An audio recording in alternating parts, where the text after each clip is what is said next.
Hey there, friends. Nibs again. I'm out here in the garage tonight doing a little bit of tinkering around, and I've been talking a lot about this Buckrail Beeman Model 2027 carbine, and I'm really very much in love with this gun. It's so much fun, but it shoots great, great groups at 10 meters, even out at 25 feet or 25 yards. One of the kind of, I mean, not really a drawback, it's not a terrible trigger, but one of the kind of things that hold it back, I think, from becoming a really precision shooting gun is the trigger pull weight. In I did a review, a benchtop review, and then I did a out at the range shooting it, and in both of those, I did say it's high twos, almost 3 pounds.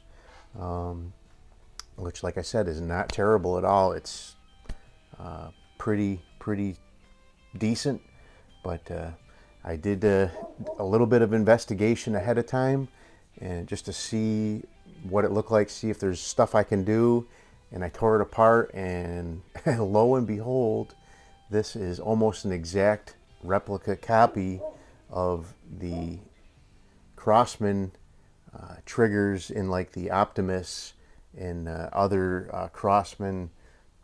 I'm not sure, what kind of all the lines that they use that trigger in, but it's in a lot of their brake barrels, and it's the one where you can put in an RC bearing or some other bushing to greatly improve the trigger. So we're going to take a look at that in this 2027 and see what we can do about it. So here it is. I do have the stock already. The bolts are already removed, but we're going to go ahead and pull it apart. I do have a camera that's giving me a better angle at the work area here, so we're going to switch over to that one while we're working on the gun, and then I'll come back to this camera and finish up with you guys. So switch over. So we'll go ahead, and so when you get the gun, this will be installed. There'll be 2 screws, one here with 4mm screws in there. So you take that out and set that off to the side. The gun looks totally naked without the without that Buckrail stock on there. That is a good looking piece. But so the gun, there's no magazine in there. The gun has been checked to make sure the barrel is empty. You can cock it and fire it. I still have 2,500 psi in there, so plenty of pressure against the sear, so we're not running into a problem where there's no pressure there and causing erroneous readings. But so let's go ahead and do a pull before we start. Get my Lyman trigger gauge started up there. So as you can see, there's that telltale pin right there, and the pin with the E-clip on it right there to pull the trigger out. So we'll go ahead and pull that apart. Unfortunately, I'm not going to show you actually putting the pieces in and stuff because YouTube, I'll just say that.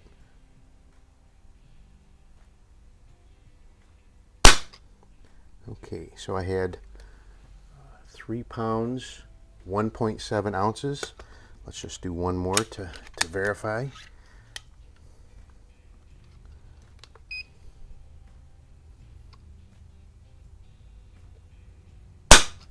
Okay, 3 pounds, 0.1 ounces. So pretty much a 3-pound trigger. So we're going to do this in 2 stages. The first stage, there's one part in here that you just need to remove, and we won't be putting it back in. I'm gonna do that, put everything back together, and then I'll do another pull weight with that done and see what kind of difference we make with that, because there is 2 things that you can do to these to make them better. So now you pull that E-clip out, and then you pull out this pin, and now the whole trigger will just lift right out.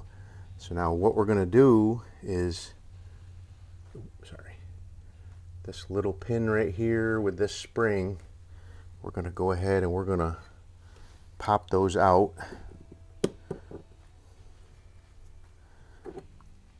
And that's a very heavy spring. I guess if you wanted to keep a trigger return spring, you could probably reproduce that spring in a much lighter wire and retain that, but it really is not necessary. If you've ever watched any of the videos where people have done this adjustment on their trigger down the road, so now we're going to put the trigger back in. I'm not going to put the E-clip back on because it's just not necessary to do this test here. But so now there is nothing returning that trigger, but the sear will still engage. So let's go ahead and we'll set our sear again. So while you're doing this, one thing you want to do is bang on it, you know, really give it a good test to make sure you're not going to overdo the trigger where it's going to become a hair trigger and become too light. So let's go ahead and, oop, I think I pulled through that one, but that one read 1 pound 7.8 ounces. I think it might have been even lighter than that. I think I pulled a little bit after it tripped. So let's go ahead and redo that one more time.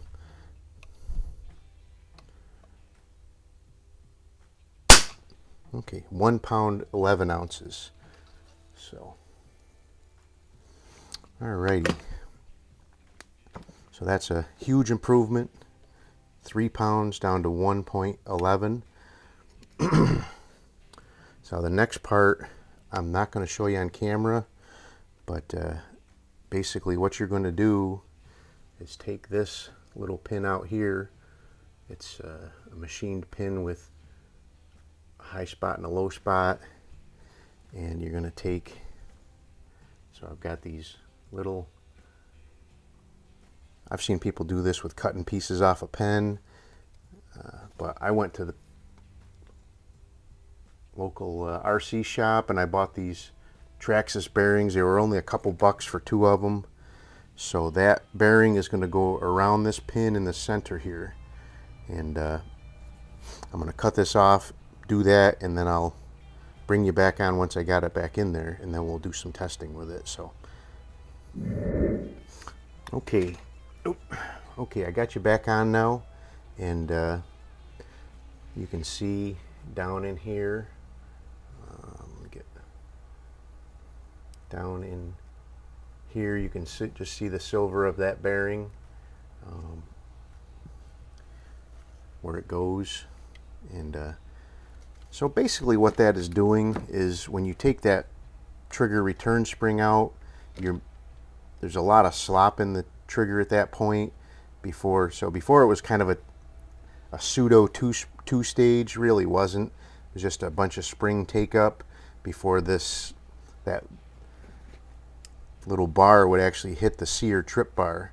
And right now that bearing takes up that slop, so now the trigger is resting right against that sear trip bar, and it should be a lot more sensitive.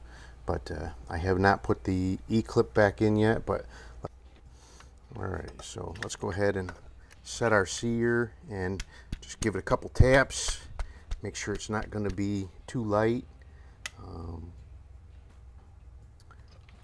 Trigger gauge shut off on me, but let's go ahead and get that started back up again. And so now our sear is tripping at 12.3 ounces. I think we're on to something here.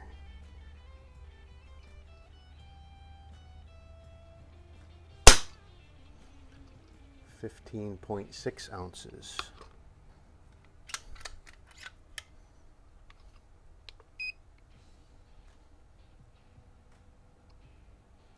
So 14.3. So 3 pulls, that gives me an average of 14.1 ounces.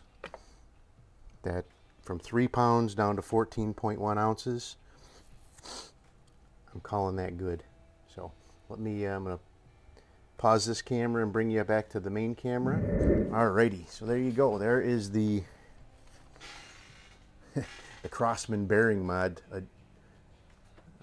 adjustment on the Beeman 2027 trigger. That is, and the feel of it is just so much nicer. So let's see. Just whisper at it and it goes off. So that is going to help.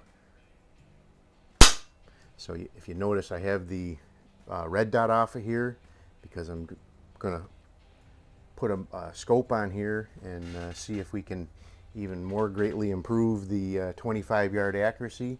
It did really good even with the red dot, but now with the trigger there and a scope, we're really going to squeeze every last little bit of accuracy we can out of this guy.